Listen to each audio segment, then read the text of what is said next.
सत्संगत्वे निस्संगत्वं निस्संगत्वे निर्मोहत्वं निर्मोहत्वे निश्चलतत्वं निश्चलतत्वे जीवन्मुक्तिः पुनरपि जननं पुनरपि मरणं पुनरपि जननी जठरे शयनम् इह संसारे बहुदुस्तारे कृपया पारे पाहि मुरा। श्री गुरुभ्यो नमः।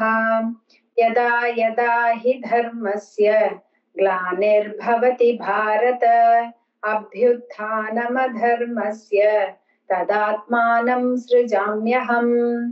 எப்பொழுதெல்லாம் தர்மம் அழிந்து அதர்மம் தலை தூக்குகிறதோ அப்பொழுதெல்லாம் நம்மளை காப்பதற்காக நான் அவதரிக்கிறேன் அப்படின்னு பகவான் கிருஷ்ணர் நமக்கு கீதையில சொல்றார். நம்ம இப்ப போன அத்தியாயத்துல பார்த்தோம் எப்படி ருக்மிணி கல்யாணம் ரொம்ப சந்தோஷமா நடந்ததுன்னு. அங்க இருக்கிற ஜனங்கள்லாம் துவாரகாயாம் அபூத்ராஜன் மகாமோத புரௌகசாம் ருக்மிண்யா ரமயோபேதம் திருஷ்டுவா கிருஷ்ணம் ஸ்ரீயப்பதிம். ஸ்ரீயப்பதியா இருக்கிற கிருஷ்ணர் ருக்மிணியோட சேர்ந்து அங்க வந்ததை பார்த்து அந்த துவாரகையில இருக்கிற ஜனங்களுக்கெல்லாம் மகாமோதகா ரொம்ப பேரானந்தம் வந்தது அப்படின்னு சந்தோஷமா ருக்மிணி கல்யாணம் நடக்கிறது. இப்போ 55வது அத்தியாயம் ஸ்ரீமத் பாகவதத்துல தசமஸ்கந்தத்துல ஆரம்பிக்கிறது. தேவர்களுக்கெல்லாம் நல்லது நடக்கணும் அப்படின்னு அவர்களால தூண்டப்பட்ட மன்மதன் பரமசிவனோட தவத்தை கலைக்கிறதுக்காக போறார் அப்படிங்கிற கதை நமக்கு எல்லாம் தெரியும். மன்மதனும் என்னாரார்னா பரமசிவனோட கோபாக்னினால எரிஞ்சு போயிடுறார். எரிஞ்சு போன அப்புறம் தனக்கும் ஒரு சரீரம் வேண்டும் அப்படின்னு பகவான் ஸ்ரீகிருஷ்ணனை வந்து துதிக்கிறான், வந்து அடையிறான். சயேவ ஜாத்தோ வைதர்பியா கிருஷ்ண வீரிய சமுத்பவஹ பிரத்யும்ன இதி விக்யாதஹ சர்வதோ நவமப் பிதுஹு. அந்த மன்மதன் தான் ஸ்ரீகிருஷ்ணருக்கும் ருக்மிணிக்கும் பிறக்கிறான். பிரத்யும்னன் அப்படிங்கிற பேரோட ரொம்ப புகழோட இருக்கிறான். சர்வதா பிதுஹு அனவமஹா, எல்லா விஷயத்திலையும் தன் தந்தையான ஸ்ரீகிருஷ்ணர் மாதிரியே இருக்கிறானாம் இந்த பிரத்யும்னன். தான் விருப்பப்பட்ட ஸ்வரூபத்தை எடுக்கிற சம்பரன் அப்படின்னு ஒரு அசுரன் இருக்கான். அவனுக்கு மறைவு எப்படி வரும், அவனோட மரணம் எப்படி ஆகும்னா கிருஷ்ணருக்கும் ருக்மிணிக்கும் பிறக்க போற குழந்தையினாலதான் அந்த சம்பரன்கிற அசுரன் வந்து இறப்பான் அப்படின்னு அவனுக்கு தெரியும். அதனால என்ன பண்றான், இப்படி கிருஷ்ணருக்கும் ருக்மிணிக்கும் குழந்தை பிறந்திருக்குன்னு தெரிஞ்சுட்டு 10 நாள் ஆன அந்த குழந்தைய போய் மெதுவா ஒரு பெண் வேஷம் போட்டுட்டு உள்ள அந்தப்புறத்துக்குள்ள போயிட்டு அந்த குழந்தைய தூக்கிட்டு வந்துடுறான் அந்த சம்பரன்கிற அசுரன். குழந்தைய எடுத்துன்னு வந்துட்டு என்ன பண்றான், போய் கடல்ல கொண்டு போய் போட்டுடுறான். இந்த குழந்தையினாலதானே நமக்கு அழிவு வரும், இந்த குழந்தையே இல்லாம இருக்கட்டும் அப்படின்னு சொல்லிட்டு அவன் போய் அத கடல்ல போட்டுடுறான். அப்ப இங்க என்னாச்சு, ஒரு பெரிய மீன் வந்து இது ஏதோ சாப்பிடுற பொருள் நினைச்சுட்டு அந்த குழந்தைய அப்படியே முழுங்கிடுறது. அப்புறம் அங்க ஒரு வாட்டி இந்த மீனவர்கள் எல்லாம் வரும்போது இந்த மீனை பிடிச்சுடுறார்கள். பிடிச்சிட்டு இவ்வளவு பெரிய மீனா இருக்கே அப்படின்னு தங்கள் அரசரா இருக்கிற அந்த சம்பரனுக்கே கொண்டு போய் அதை காணிக்கையா கொடுக்கிறார்கள். சம்பரனும் அதை வந்து சமைக்க வேண்டும் அப்படின்னு தன்னோட சமையல்காரி கிட்ட கொடுக்குறான். அதை வந்து வெட்டி பார்த்தா உள்ள ஒரு குழந்தை இருக்கிறது தெரியுது. அங்க சமயக்காரி யாருன்னு பார்த்தா மாயாவதி அப்படின்னு ஒருத்தி இருக்கலாம். அவகிட்ட இந்த குழந்தையை கொண்டு போய் கொடுத்த உடனே நாரதரும் வந்து சொல்றார், இந்த மாயாவதி கிட்ட இந்த குழந்தை யாரு தெரியுமா, ருக்மிணிக்கும் ஸ்ரீகிருஷ்ணருக்கும் பிறந்தவன், மீனோட வயிற்றுல எப்படி வந்தது அப்படிங்கறதெல்லாம் நாரதர் சொல்றார். அவள் யாரு அப்படின்னு பார்த்தோம்னா சாச்ச காமஸ்ய வைபத்னி ரதிர் நாம யசஸ்வினி பத்யுர் நிர்தக்த தேஹஸ்ய தேஹோத்பத்திம் பிரதீக்ஷதி. அந்த மாயாவதி யாருன்னு பார்த்தானா அவதான் ரதி தேவி, மன்மதனோட மனைவி. பதிவிரதையான அவள் தன்னோட கணவனுக்கு சரீர உற்பத்தி வரணும் அப்படின்னு சொல்லிட்டு அதுக்காக பிரதீக்ஷதி, அதுக்காக காத்து கொண்டே இருக்கிறாள். சம்பரனால சமைப்பதற்கு கொடுத்த அந்த மீனை பார்த்தானா அதுல இருந்த குழந்தை யாருன்னு தெரிஞ்சுடுறது ரதி தேவிக்கு. அதுதான் மன்மதன் அப்படின்னு தெரிஞ்சுன்னு அன்போட கவனிச்சுக்கிறான். யௌவன பருவம் வருது அந்த குழந்தைக்கு. அப்போ அந்த பிரத்யும்னன் ரொம்ப அழகாவும் பாக்குறவர்களை எல்லாம் வசீகரிக்கிறாவும் இருக்கான். அவனும் மன்மதன், கிருஷ்ணருடைய புதல்வன் வேற. அதனால கேட்கவே வேண்டாம் எவ்வளவு அழகா இருக்கான்னு சொல்லிட்டு. அப்போ பிரத்யும்னன் அவன் யாருக்கிட்ட போயிட்டு அவனோட மனைவி அந்த ரத்தி கிட்ட போயிட்டு ரத்தி வந்து பிரத்யும்னன் கிட்ட வந்து சொல்றான், நான் தான் உங்களுடைய மனைவி ரத்தி தேவியானவள், நீங்கள் மன்மதன் தான் அப்படின்னு சொல்றான். பிரத்யும்னன் வந்து உங்களோட மாயையினால மட்டுமே சம்பரனை கொல்ல முடியும், சம்பரனை இல்லாட்டி அந்த அசுரனை வேற எப்படியுமே கொல்ல முடியாது, உங்களால மட்டும்தான் கொல்ல முடியும் அப்படிங்கிற விஷயத்த ரதி தேவியானவள் பிரத்யும்னனுக்கு சொல்றான். தமிமே ஜெஹி துர்தர்ஷம் துர்ஜயம் சத்ருமாத்மனஹ மாயா சதவிதம் தம் ச மாயாபிர்மோகனாதிபிஹி. துர்தர்ஷம், யாராலையும் கிட்டக்க கூட போக முடியாது, துர்ஜயம், ஜெயிப்பதற்கே முடியாதவனா இருக்கிற ஆத்மனக சத்ரு, உங்களுடைய எதிரியாவும், மாயா சதவிதம் ச தம்மிமம், நிறைய மாயைகள் அவனுக்கு தெரியும். அந்த சம்பரனானவன் பெரிய மாயாஜாலக்காரன், நிறைய மாயைகள் தெரியும். மோகனாதிபிகி மாயாபிகி துவம்ஜகி, மோகனம் அப்படிங்கிற மிச்ச மாயைகளால நீங்கள் தான் அவனை ஜெயிச்சு கொல்லணும் அப்படின்னு சொல்லிட்டு ரத்தி தேவி பிரத்யும்னனுக்கு சொல்றான். ஏன்னா உங்கள் அம்மா ருக்மிணி தேவியானவள் தன் மகன் இல்லையே அப்படின்னு நினைச்சு ரொம்ப கலங்கி, ஒரு கன்றை இழந்த பசு எப்படி துக்கத்தோட இருக்குமோ அதை விட துக்கத்தோட இருக்கிறாள் உங்கள் அம்மா அப்படின்னு சொல்றா ரத்தி தேவி. அதனால மாயாவதி ரொம்பவும் பராக்கிரமசாலியான அந்த பிரத்யும்னனுக்கு மகாமாயா வித்யா அப்படிங்கிற ஒரு வித்யைய சொல்லி கொடுக்குறான். அந்த மகாமாயா வித்யா எப்படின்னு பார்த்தா அது எல்லா மாயைகளையும் தோக்கடிச்சுடுறது, அதை சொல்லி கொடுக்குறான். பிரபாஷைவம் ததௌ வித்யா பிரத்யும்னாய மகாத்மனே மாயாவதி மகாமாயாம் சர்வமாயா விநாசினீம். பிரத்யும்னனும் என்ன பண்றான், இப்படி அந்த சர்வமாயா விநாசினி, எல்லா மாயைகளையுமே நாசம் பண்ற மகாமாயா அப்படிங்கிற ஒரு வித்தியை சொல்லி கொடுத்த உடனே பிரத்யும்னனும் என்ன பண்றான்னா சம்பரனுக்கு எதிர போறான். அந்த அசுரனான சம்பரனுக்கு எதிரே போய் அவனை கோபமாக்குறான். கோபமாக்கி போருக்கு வா, என்னுடைய போருக்கு வான்னு அழைக்கிறான். அந்த சம்பரனும் எப்படி கோபம் வருதுன்னா அவனுக்கு பாதா ஹத உரகஹைவ, ஒரு காலால மிதிக்கப்பட்ட பாம்பு எப்படி சீரிண்டு வருமோ அந்த மாதிரி கோவப்பட்டு தன்னோட கண்கள் எல்லாம் சிவக்க கையில கதைய எடுத்துட்டு இடி மாதிரி சத்தம் போட்டு சண்டைக்கு வரான். சோ இப்ப சம்பரனும் பிரத்யும்னனும் சண்டை போட போகிறார்கள். பிரத்யும்னன் என்ன பண்றான், தன்னோட கதையினால சம்பரன் மீது தாக்குதல் நடத்துறான்.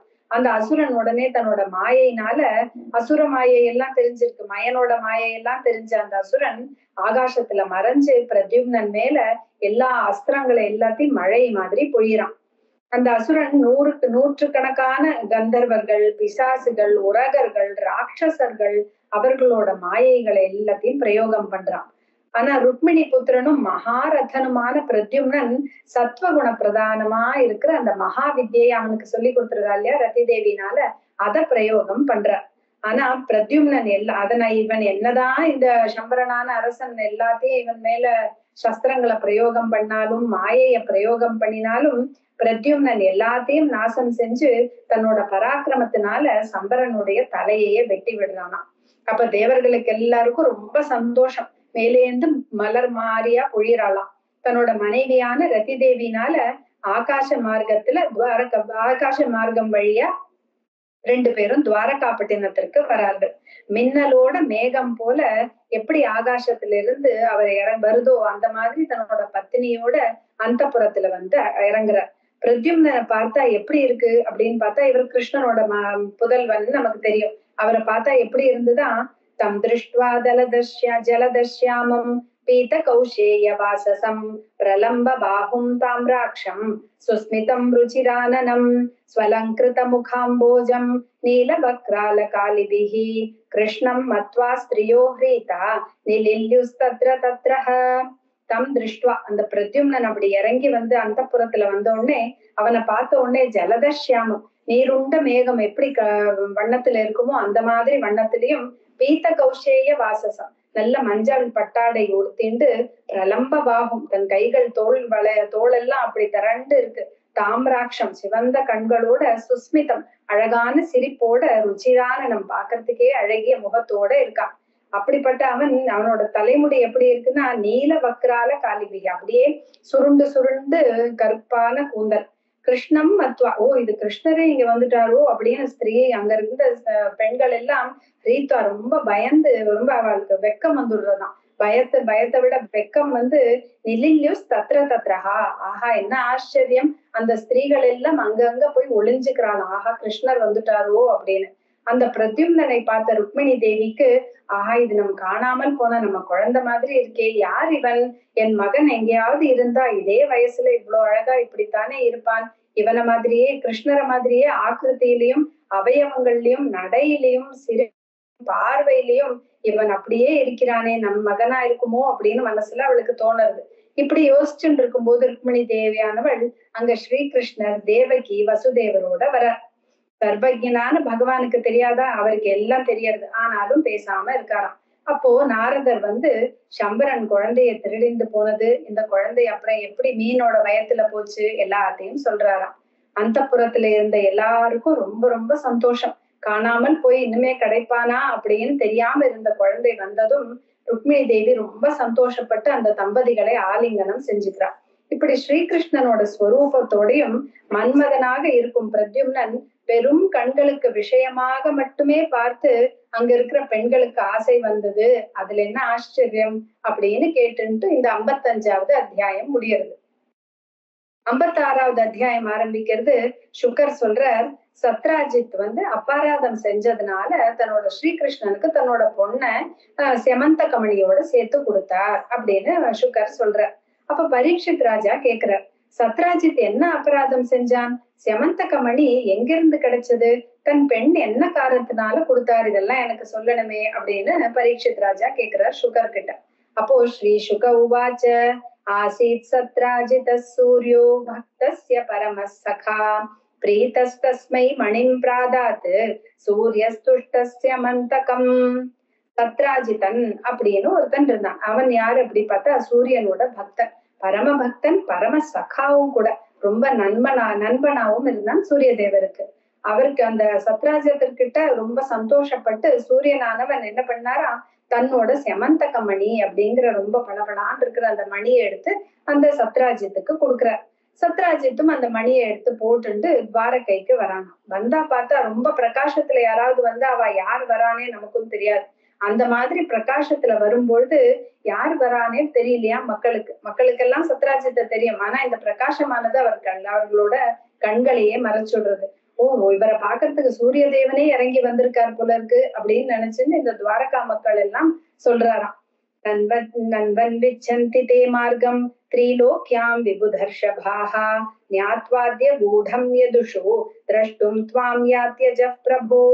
நீங்கள் யாதவர்களிடத்துல ஒளிந்து இருக்கிறது அப்படிங்கறத தெரிஞ்சுட்டு இந்த தேவலோகத்துல இருக்கிற சிரேஷ்டாக பெரியவர்கள் எல்லாம் உங்களை தேடி இங்க வரார்கள், ஏன்னா சூரியனே வந்திருக்காரு பாருங்கோ அப்படின்னு அங்க இருக்கிற துவாரகாவாசிகள் கிருஷ்ணர் கிட்ட சொல்றாராம். பகவானுக்கு தெரியறது, அவர் சிரிச்சுட்டே சொல்றார், அது சூரிய பகவான் எல்லாம் இல்லை, இவன் தான் வந்திருக்கார், சத்ராஜித்து தான் வந்திருக்கார். அவர் போட்டு இருக்கிறது செமந்தக மணி போட்டு இருக்கிறதுனால அவ்வளவு இதோட ஷைனிங்கா அப்படி சூரியனே வந்த மாதிரி இருக்கார் அப்படின்னு பளபளான்னு இருக்காராம். அப்போ சத்ராஜித் என்ன பண்றாங்கன்னா தன்னோட வீட்டோட பூஜா மண்டபத்துல அதை வைக்கிறார். அந்த மணிக்கு அப்படி என்ன பெருமை அப்படின்னு பார்த்தா அது அவ்வளவு பெருமை வாய்ந்த மணியா. ஏன்னா அதுல இருந்து தினம் தினம் என்ன கிடைக்கிறது அப்படின்னு சொல்றது, தினே தினே ஸ்வர்ண பாரான் அஷ்டௌ சஸ்ருஜதி பிரபோ துர்பிக்ஷ்ய மார்ய நிஷ்டிஷ்டானி சர்பாதி வியாதயோ சுபாஹ ந சந்தி மாயினஸ்தத்ர யத்ராஸ்தேப்யர்ச்சிதோ மணிஹி. தினே தினே அது ஒரு நாளும் நம் வீட்டுல அதை பூஜை பண்ணி வச்சிருந்தா ஒரு நாளும் என்ன கொடுக்கறது அப்படின்னு பார்த்தா அஷ்டௌ ஸ்வர்ண பாரான் 8 பாரம் தங்கம் கொடுக்கறதாம். இப்போ உள்ள இது பார்த்தா 77 கிலோ கிட்ட வருது அந்த தங்கம். ஒரு நாளைக்கும் அந்த செமந்தக மணியிலேந்து 77 கிலோ தங்கம் வருதாம். ரிஜத்தி அதுவே உண்டாக்கி கொடுக்கறது. அப்போ அந்த மாதிரி ஒரு மணி ஒரு இடத்துல இருந்ததுன்னா அங்க அகால மிருத்யு இருக்காது, இந்த சர்ப்பங்கள்னால பயம் இருக்காது, ஆதி வியாதின்னு சொல்ற நம்மளோட மனசுக்கு வியாதியோ இல்ல உடம்புக்கு வியாதியோ அதெல்லாம் எதுவுமே இருக்காதான். அது மாதிரி இருக்கிற எந்த இடத்துல அபியர்ச்சித்தோ மணிகி, அந்த மணியை எங்க வச்சு பூஜிக்கிறோமோ அந்த இடத்துல எதுவுமே இருக்காது, அதுதான் அதோட புகழ் அப்படின்னு சொல்லப்படுறது. அப்ப சத்ராஜித்தும் அதனால தன்னோட வீட்டோட பூஜா மண்டபத்துல வச்சு அது ரொம்ப பெருமையா பூஜை பண்ணிட்டு வர்றார். அப்போ ஒரு சமயம் கிருஷ்ணர் பாக்குறார், இது ராஜா தான் வச்சுட்டு இருந்தா தானே நல்லது அப்படின்னு கிருஷ்ணரே போய் உக்ரசேன மகாராஜாவுக்காக அந்த மணியை கொடு அப்படின்னு கேக்குறார். ஆனா அந்த சத்ராஜித்து தனக்கு பணத்துல இருந்த ஆசைனாலேயோ என்னமோ அவன் அதை கொடுக்கவே இல்லை. இல்ல கொடுக்க முடியாது அப்படின்னு சொல்லிட்டான். இந்த சத்ராஜித்துக்கு ஒரு தம்பி பிரசேனன்னு பேரு. ஒரு சமயம் இந்த பிரசேனன் காட்டுக்கு போனோம் வேட்டையாடுறதுக்குன்னு இந்த செமந்தக மணியை கொடுக்கிறார் சத்ராஜித்து. அதை அணிஞ்சுட்டு இவன் போறான். இவன் காட்டுல குதிரை மேல ஏறி வேட்டையாடுறதுக்கு போகும்போது அங்க ஒரு சிங்கம் பாக்குறது இந்த பிரசேனனை பார்த்துட்டு இந்த குதிரையும் பிரசேனனையும் அடிச்சுட்டு அந்த மணியை எடுத்துட்டு அந்த சிங்கம் போயிடுறது. அந்த சிங்கம் போகும்போது அங்க மலையில ஜாம்பவான் இருக்கார்.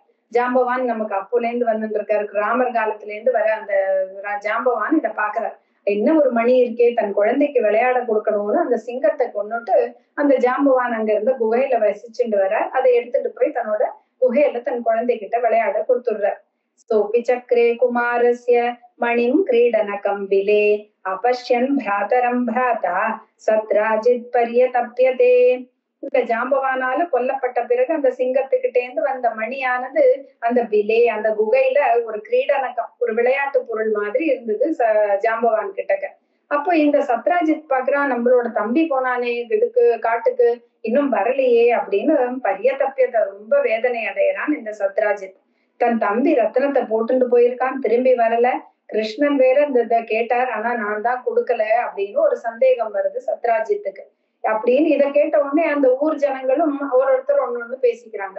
அப்போ பகவான் அதை கேட்டுட்டு அப்பயஷகாக நமக்கு போய் இப்படி ஒரு அப்பயஷம் வந்திருக்கே, இப்படி ஒரு அப்பகீர்த்தி வந்திருக்கே, அதை போக்கடிக்கணும் அப்படின்னு சொல்லிட்டு அந்த பட்டணத்துல இருக்கிற ஜனங்களோட சேர்ந்து பிரசேனன் எந்த வழியில போனானோ அதே வழியில நம்மளும் போய் அவனை தேடலாம் அப்படின்னு ஜனங்களோட சேர்ந்து போறார். காட்டுல பார்த்தாரு, அவர் சிங்கத்தால கொல்லப்பட்ட அந்த பிரசேனனும் அந்த குதிரையும் பார்க்கிறார்கள். சரி சிங்கம் இப்படிதான் போயிருக்குன்னு மலை மேல ஏறி போய் பார்க்கிறார்கள் அவர்கள் சிங்கம் எங்க இருக்குன்னு. ரிக்ஷராஜபிலம் பீமம் அந்தேன தமசாவிருதம் ஏகோ விவேஷ பகவான் அவஸ்தாபிய பகி பிரஜாஹா. அங்க பார்த்தா சிங்கமும் கொல்லப்பட்டிருக்கு. பக்கத்திலேயே ஒரு ரிக்ஷராஜனோட பிலம் இருந்தது. ரிக்ஷகா அப்படின்னா கரடி. கரடி ராஜனோட பெரிய குகை இருக்கிறத பார்த்தார். அது எப்படி இருக்குன்னா அந்தேன தமசாவிருத்தம், அப்படியே பயங்கர இருட்டா, தமஸ் அப்படியே ஃபுல் இருட்டா இருக்கு அந்த குகையானது. ஏகோ விவேஷ பகவான், பகவான் அங்க இருந்த பிரஜைகளை எல்லாம் நீங்கள் எல்லாம் வெளியிலேயே இருங்கோ, நானே உள்ள போய் பார்த்துட்டு வரேன் அப்படின்னு சொல்லிட்டு பகவான் உள்ள போறார். பகவான் உள்ள வந்து பாக்குறாரு, அந்த குழந்தை அந்த ரத்னத்தை வச்சு விளையாட்டு பொருள் மாதிரி வச்சுன்னு விளையாடுறத பாக்குறார். அவர் அந்த குழந்தை பக்கத்துல போய் நிக்கிறார். அப்போ பயங்கர பலசாலியான அந்த ஜாம்பவான், இதென்ன பகவான் யார் அது வந்திருக்கிறதுன்னு தெரியாம ஏதோ ஒரு சாதாரண மனிதன் இந்த செமந்தக மணியை எடுத்துட்டு போறதுக்கு தான் வந்திருக்கான் அப்படின்னு இந்த ஜாம்பவான் நினைச்சுக்கிறார். நினைச்சுட்டு கோபத்தோட அந்த யார் வந்திருக்கிறதுங்கிறது தெரியாம, அவரோட மகிமைய தெரியாம அவரோட சண்டை போடுறான். இந்த ஜாம்பவானும் கிருஷ்ணருக்கும் சண்டை நடக்கிறது. நிறைய ஆயுதங்கள், கற்கள், மரங்கள், கைகள்னால இடி மாதிரி இடிக்கிறது, இப்படி பயங்கர சத்தத்தோட சண்டை நடக்கிறது. 28 நாள் ராத்திரி பகலா சண்டை நடக்கிறது. ஜாம்பவானுக்கு கொஞ்ச நாள் ஆக ஆக ரொம்ப பலம் குறைஞ்சு போச்சு. இப்ப அவருக்கு புரியுறது, நம்மளுக்கோ அவ்வளோ சக்தி இருக்கு, ஆனா நம்மளால இப்படி சண்டை போட முடியலையே, அப்ப சண்டை போட வந்திருக்கிறது யாருங்கிறது புரிஞ்சுன்றது அவருக்கு. ஆஹா, ராமன்னு நம்ம நினைச்சு கும்பிட்டவர் தான் இங்க வந்திருக்காரோ அப்படின்னு நினைச்சுட்டு சொல்றார். ஜானே துவாம் சர்வ பூதானாம் பிராண ஓஜஸ் சகோபலம் விஷ்ணும் புராண புருஷம் பிரப விஷ்ணு மதீஸ்வரம். ஜானே துவாம், எனக்கு உங்களை தெரியுமே, சர்வபூதானாம் எல்லா பூதங்களுக்கும் நீங்களே பிராண சக்தியாக இருக்கிறீர்கள், இந்திரிய சக்தியாகவும் நீங்களே இருக்கிறீர்கள், அந்த கரணமாகவும் நீங்களே இருக்கிறீர்கள், அப்புறம் சரீர பலம், சரீர சக்தி வேணுமே எல்லாருக்கும், அதுவாகவும் நீங்க தான் இருக்கிறது. நீங்கள் தான் நிமித்த காரணமாகவும் இருக்கிறீர்கள், உபாதான காரணமும் நீங்க தான், சம்ஹார கர்த்தாவும் நீங்கள் தான் அப்படின்னு நான் இப்ப புரிஞ்சுட்டேன் அப்படின்னு ஜாம்பவான் சொல்ற. ஏன்னா நீங்க தான் இந்த லோகத்தையே சிருஷ்டி பண்ற பிரம்மா முதலியவர்களையும் சிருஷ்டி செய்தவர் நீங்கள் தான். எல்லா ஜீவாத்மாக்களுக்குள் அந்தர்யாமியா இருக்கிற பரமாத்மாவும் நீங்கள் தான் அப்படின்னு சொல்லிட்டு ஜாம்பவான் சொல்ற, நான் உங்களை எப்படி பார்க்கிறேன்னு தெரியுமா, எந்த ஸ்ரீ ராமச்சந்திரனுடைய சிறிதளவு கோபம், ராமருக்கு கோவமே வராதுங்கிறோம், ஆனா ராமர் கோவம் சிறிதளவு கோவப்பட்டார் அந்த சமுத்திரராஜன்ட்ட. அப்போ சமுத்திரமானது வழி கொடுத்ததோ, யாரோட கீர்த்தினால அந்த பெரிய அணையே கட்டப்பட்டதோ, லங்கா நகரம் எரிக்கப்பட்டதோ, இந்த பானங்கள்னால, அந்த ராமச்சந்திரமூர்த்தி போட்ட பானங்கள்னால இந்த ராட்சசர்களோட தலைகள் எல்லாம் துண்டிக்கப்பட்டு தரையில் விழுந்ததோ அந்த ஸ்ரீ ராமச்சந்திரனாகவே தான் நான் உங்களை பார்க்கிறேன் அப்படின்னு ஜாம்பவான் சொல்றார். பகவான் ஸ்ரீகிருஷ்ணருக்கும் ரொம்ப கருணை வந்துடுறது. அதனால கருணைனால அந்த ஜாம்பவானை தடவி கொடுக்கிறார். அப்புறம் சொல்றார், மணிஹேதோரிஹ பிராப்தௌ அயம் வயம் ரிக்ஷபதே பிலம் மித்யாபிஷாபம் பிரமிருஜன் ஆத்மனோ மணி நாமுனா. ஏ ரிக்ஷபதே அப்படின்னு கூப்பிடுற, கரடி ராஜனே, அமுனா மணினா ஆத்மனஹா மித்யாபிஷாபம், இந்த செமந்தக மணினால எனக்கு இந்த வீண் அபவாதம் வேற வந்துடுது. அத பிரமிருஜன், அதை போக்கடிக்கிறதுக்காக மணிஹேதோஹோ இஹ பிலம் பயம் பிராப்த, மணிக்காக வேண்டிதான் இந்த பிலத்துக்குள்ள, இந்த குகைக்குள்ள நான் நுழைந்தேன் அப்படின்னு சொல்ற கிருஷ்ணர். அதை கேட்டு அந்த ஜாம்பவானும் ஸ்ரீகிருஷ்ணருக்கு பூஜை செஞ்சு தன்னோட பெண்ணான ஜாம்பவதிய செமந்தகமணியோட சேர்த்து காணிக்கையா கொடுக்கிறார். இப்படி ஜாம்பவதியையும் கொடுக்கிறார், தன் பெண்ணான ஜாம்பவதியும் கொடுக்கிறார், அந்த செமந்தகமணியும் கொடுத்துடுறார். அப்ப குகைக்கு வெளியில ரொம்ப நாளா இந்த சண்டை உள்ள நடந்துட்டு இருக்கு. குகைக்கு வெளியில இருந்த ஜனங்கள், ஐயோ 12 நாளைக்குள்ளேயே அவளுக்கு தெரிஞ்சுட்டு என்ன இன்னும் வரலையே பகவான் அப்படின்னு பார்த்துட்டு அவ ரொம்ப துக்கத்தோட திரும்பி துவாரகாப்பட்டினத்துக்கே போயிடுறார்கள். அங்க போய் தேவகி வசுதேவர் கிட்ட, ருக்மிணி தேவி கிட்ட, அப்புறம் அங்க இருக்கிற அவளோட சிநேகிதர்கள் பந்துக்கள் எல்லாருக்கிட்டையும் துக்கத்தோட பகவான் இந்த மாதிரி அந்த குகைக்குள்ள போனார், வெளியில வரவே இல்லை, என்ன ஆச்சுன்னு தெரியலையே. அதனால எல்லாரும் என்ன பண்றாலாம், மகாமாயா ரூபியான துர்காவை பூஜிக்கிறார்கள். துர்கா தேவி பிரீத்தி அடைஞ்சா நமக்கு திரும்பி பகவான் ஸ்ரீகிருஷ்ணர் வந்துடுவார் அப்படின்னு சொல்லிட்டு எல்லாரும் பூஜை பண்றான். அதனால ஸ்ரீகிருஷ்ணரும் தன் பத்னியான ஜாம்பவதியோட அவர்களுக்கு முன்னாடி வந்துடுறார். 28 நாள் சண்டை முடிஞ்ச உடனே வந்துடுறார். செமந்த கமணியோட இந்த ஸ்ரீகிருஷ்ணனை பார்த்து எல்லாருக்கும் ரொம்ப சந்தோஷம். பகவானும் சபைக்கு சத்ராஜித்தை வரவழைக்கிறார். வரவழைச்சு உக்ரசேன ராஜா இருக்கும் போது அவருக்கு முன்னாடியே அந்த ரத்னத்துக்கு என்ன நடந்தது, பிரசேனன் என்ன ஆனான் எல்லாத்தையும் சொல்லி அதை அவன்கிட்டயே திருப்பி கொடுக்கிறார். இந்த செமந்தகமணி யார்கிட்ட இருந்து வந்ததோ அந்த சத்ராஜித்துக்கிட்டே போய் சேர்ந்துடுறது. ஆனா சத்ராஜித்துக்கு ரொம்ப வெட்கம், ஐயோ நம்ம இப்படி ஒரு தப்பா நினைச்சிட்டோமே, பகவானையே இப்படி தப்பா நினைச்சிட்டோமேன்னு ரொம்ப வெட்கப்படுறான். இப்படி ஒரு அபவாதம் போய் நம்ம செஞ்சோமே, அப்படி எப்படி நான் இதை போக்கடிக்கிறது அப்படிங்கிற குற்ற உணர்வு அவனுக்கு ரொம்ப ஜாஸ்தி ஆயிடுது.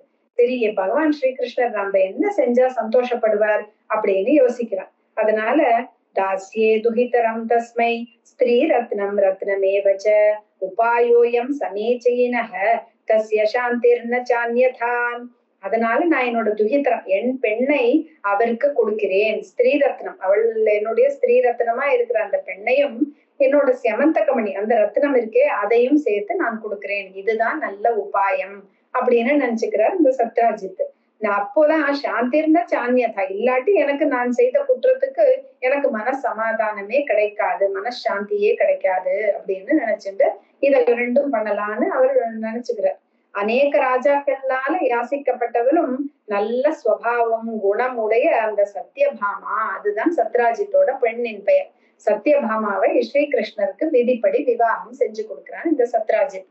பகவானாஹன மணிம் பிரதீச்சாமோ வயம் நிருப தபாஸ்தாம் தேவபக்தஸ்ய வயம் ச பலபாகினஹ.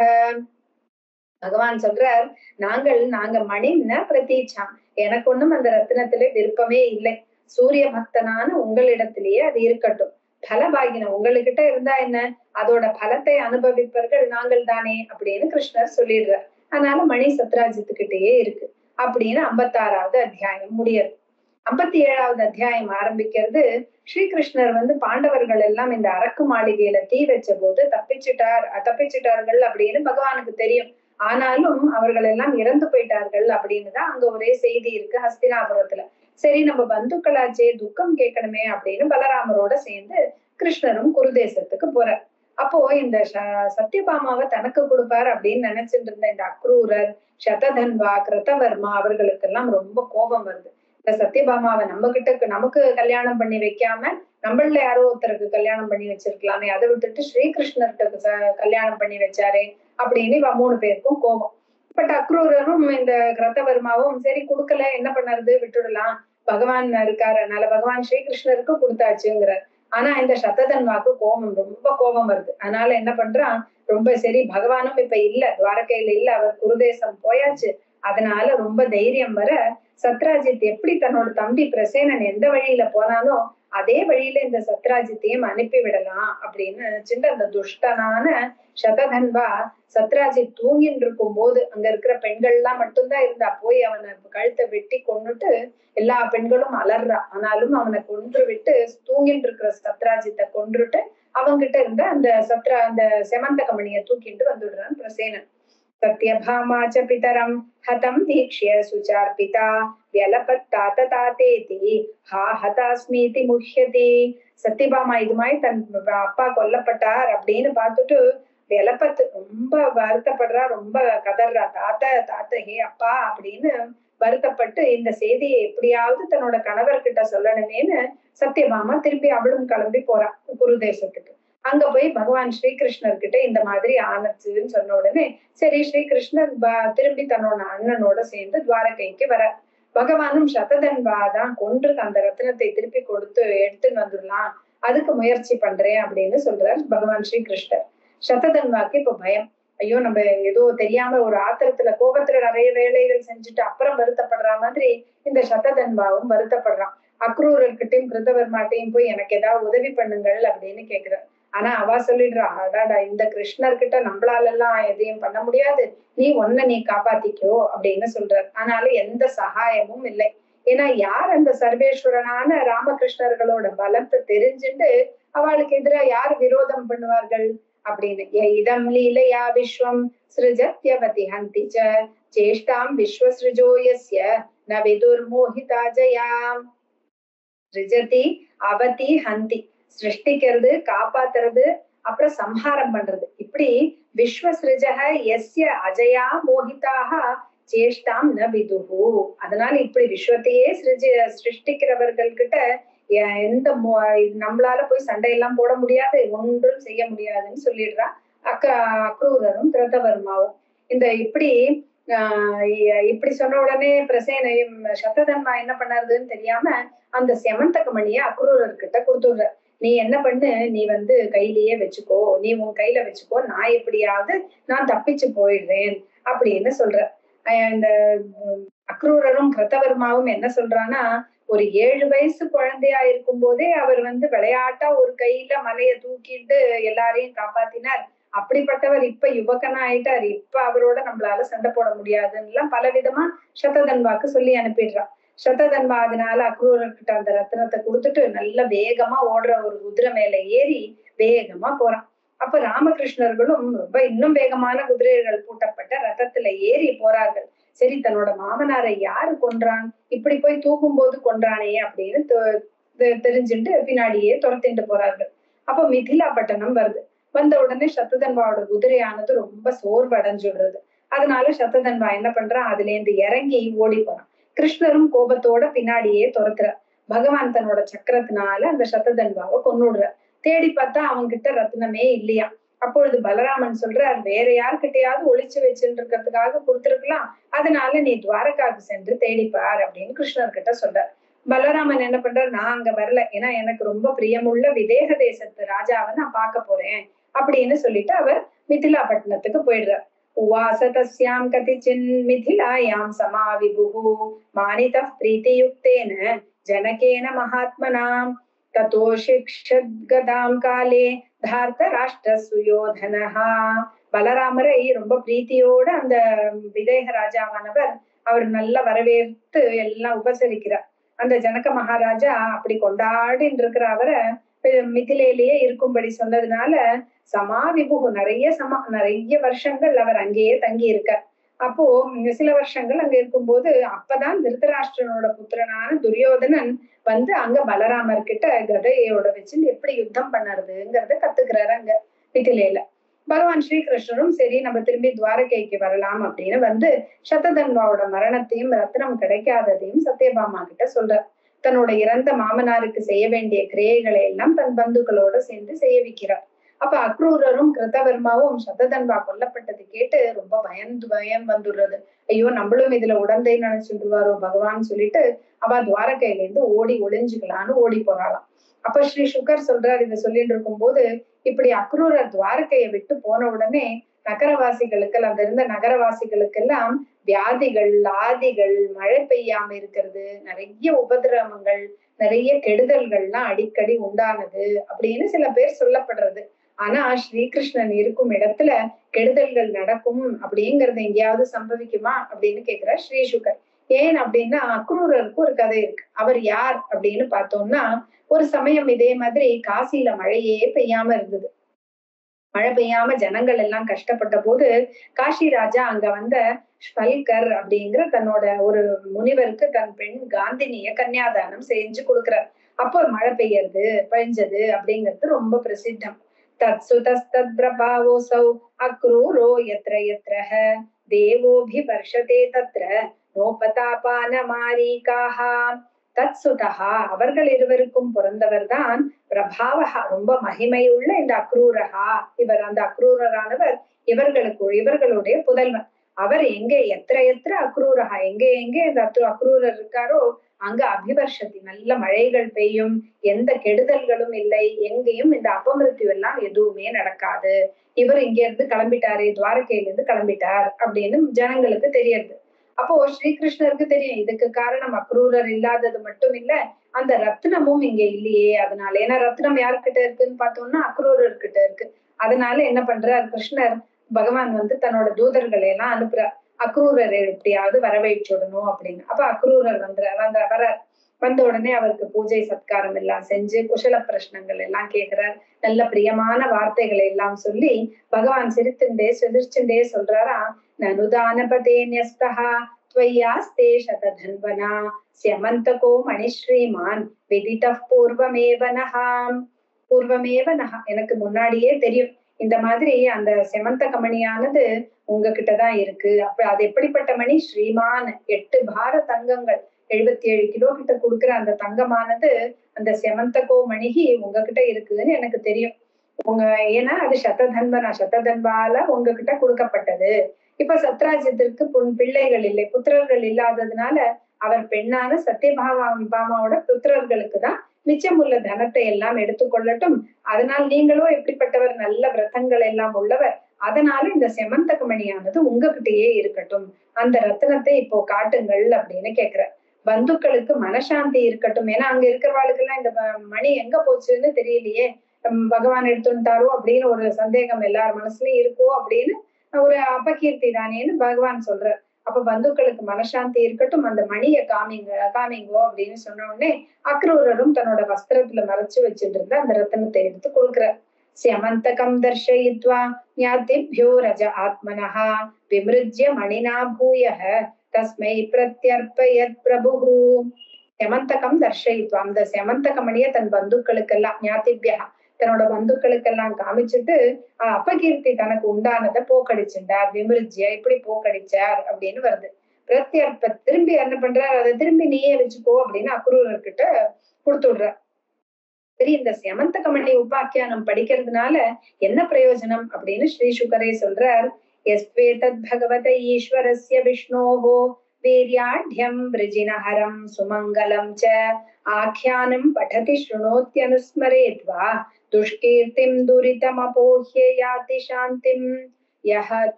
யார் ஒருவன் பகவதः ஈஸ்வரஸ்ய இந்த 6 குணங்கள் நிறைஞ்ச ஈஸ்வரனான